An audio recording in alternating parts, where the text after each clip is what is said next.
Hi friends, welcome to my channel. ఈరోజు మనము మన ఛానల్లో చిత్రాన్ని చేస్తున్నాము, చూసేద్దాం రండి. ఓకే ఫ్రెండ్స్, చిత్రానికి కావాల్సిన పదార్థాలు చూసేద్దామా. 6 ఎర్రగడ్డలు, 1 8 పచ్చిమిరపకాయలు, 1 నిమ్మకాయ, పిడికిడంతా శనగిత్తనాలు, సాసులు, ఉద్దిబ్యాళ్ళు, 4 మెంతులు, కరివేపాకు, ఒట్టిమిరపకాయలు, తిరుపతికి ఇట్లా సన్నగా కట్ చేసుకోవాలా. ఇట్లా కట్ చేసుకోవాలి, ఇట్లా సన్నగా.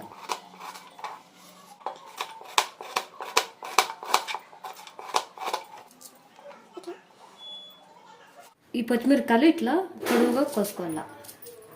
ఇట్లా నిమ్మకాయ కూడా 2 ఉప్పులు కోసుకొని పెట్టుకోవాలా.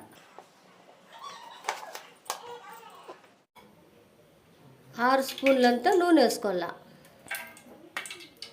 నూనె వేడైంది కదా, గిట్లా వేసుకొని ఫ్రై చేసుకోవాలి.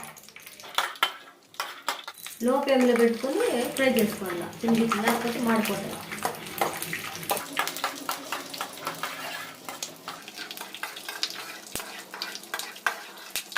ఈ కలర్లోకి వచ్చినాక తీసుకొని బయటకు పెట్టుకోవాలి.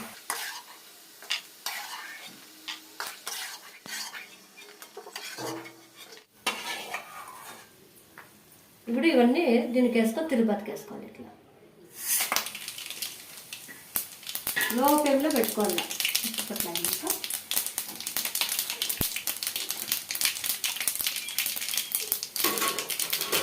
ఎర్రగడ్డలు వేసుకొని ఫ్రై చేసుకోవాలి.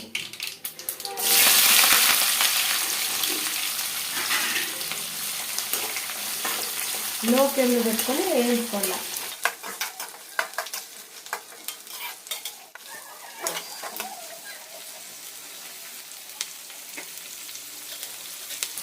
ఇప్పుడు కరివేపాకు వేస్తాను.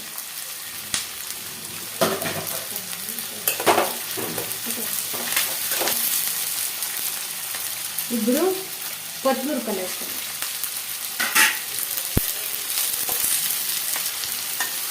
ఇప్పుడు బాగా కలిపేసుకోవాలి.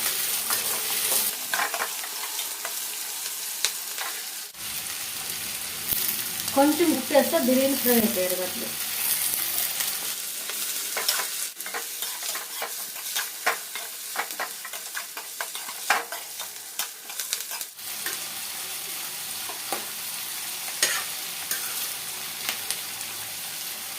ఇట్లా ఇంకా ఇప్పుడు వేసుకోనంతా పసుపు వేసుకోవాలి. కొంచెం పసుపు. ఇప్పుడు దీనికి కలుపుకోవాలి.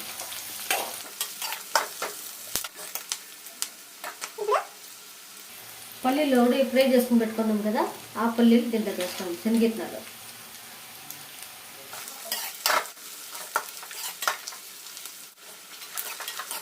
కొంచెం సాల్ట్ వేసుకోవాలి. అందులోకి వేసుకుంటాం కదా కొంచెం అన్నంలోకి వేసుకుంటాం కదా ఉప్పు. గొజ్జులోకి తక్కువ వేసుకుంటాం. తక్కువ ఉందా వేసుకోవచ్చు, ఎక్కువైతే తినేకేయలేదు. సో ఈ మాత్రం ఉంటే సరిపోతుంది. ఓకే ఫ్రెండ్స్, మీకు కావాల్సినంత రైస్ తీసుకొని రైస్లోకి ఇప్పుడు మనము ఉప్పు వేసుకున్నాము. కొంచెము నేను రైస్లోకి ఉప్పు వేయలే కాబట్టి ఇంత వేసుకోవాలి. ఇంత ఆవిడ దీంట్లోకి గొజ్జులాగా వేసుకున్నాం కదా, అందుకే ఇంత ఉప్పు వేసుకోవాలి. మీరు రైస్లోకి ఉప్పు వేసుకుంటే మళ్ళీ వేసుకున్న పని లేదు, సాల్ట్.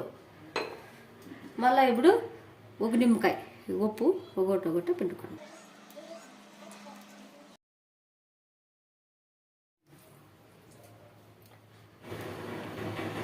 సరే, ఎక్కువ పులుపు ఉంటే బాగుండదు. ఓకేనా? ఇప్పుడు గొజ్జు వేస్తాను. ఇప్పుడు గొజ్జు దీంట్లోకి వేసుకొని కలుపుకోండి కావాల్సినంత.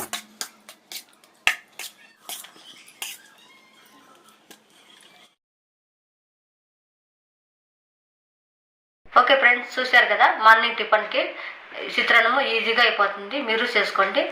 నచ్చితే సబ్స్క్రైబ్ చేసుకోండి. మరో వీడియోలో మంచి వంటతో మేము ముందుంటాం. అంతవరకు బాయ్ ఫ్రెండ్స్.